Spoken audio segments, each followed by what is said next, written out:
Howdy, howdy neighbor, how are we doing today? We got some eggplant to show you. Jared's the expert, so we'll put him right on.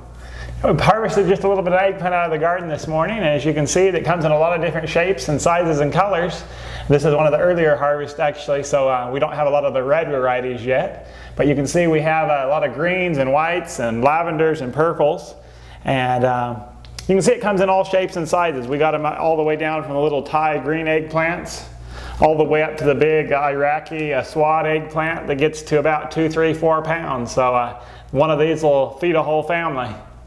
If you're looking for something for baking, these you bread them and bake them in the oven for about 30-40 minutes, and they're just really, they make a great sandwich, and they're very tender. The swat is another one of our favorites. It's very solid, very meaty, very few seeds. Or if you like a long, slender Asian eggplant, the ping tong, or there's a lot of different Chinese and Japanese varieties. This one I think is the Japanese pickling actually. And it's great, great because the skin is so tender.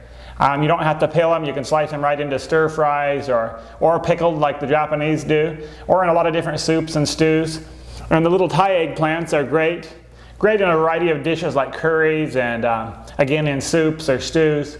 Oftentimes they use them whole, you know, just pick them small and put them in whole. And they're more crunchy and they have a firmer texture than a lot of the softer Chinese type eggplants. Eggplant is relatively easy to raise, isn't it? And it produces heavy amounts, doesn't it? It does. The main thing you need to watch out for when you're raising eggplant in most parts of the country, besides warm weather, is you need to keep your plants free of flea beetles.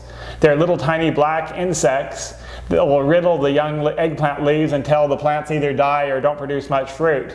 But one thing you can do organically is apply a product called Spinosad. It's an organic spray that you just spray on the eggplants, on the plants themselves when they're growing, especially when they're young. You can also use diatomaceous earth and other natural products. They're not hard to kill. You just have to apply the products continually when they're young, or cover them with a net, like a rime or other type of net fabric when they're young. Otherwise, the plants tend to get all chewed up and you just don't get very many fruit. Yeah, sounds very interesting. Any other thoughts along this line? Well, it's fun to just try the different colors. I mean, we got this one here is called Little Green, and as you can see, it's one of the most vibrant, bright green, lime green eggplants there is. It's just gorgeous.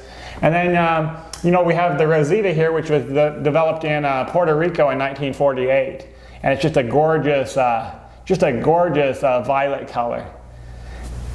And then the white, and we got just, you know, the different colors are amazing, and the sizes and shapes and the different textures and flavors also will surprise you if you've never had eggplant before or only had bitter eggplants.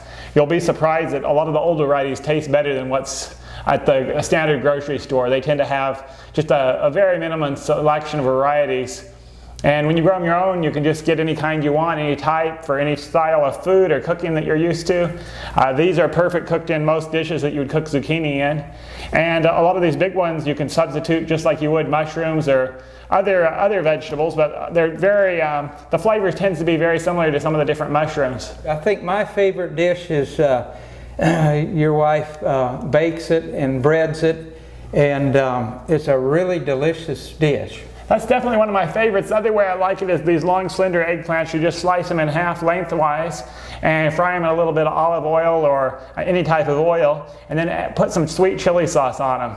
And they're just great that way. I mean, they're very, very flavorful, and they almost have a floral fragrance. These long, slender Chinese eggplants, they have more of a sweetness to them, and more of a floral fragrance than a lot of the other eggplants, and no bitterness at all.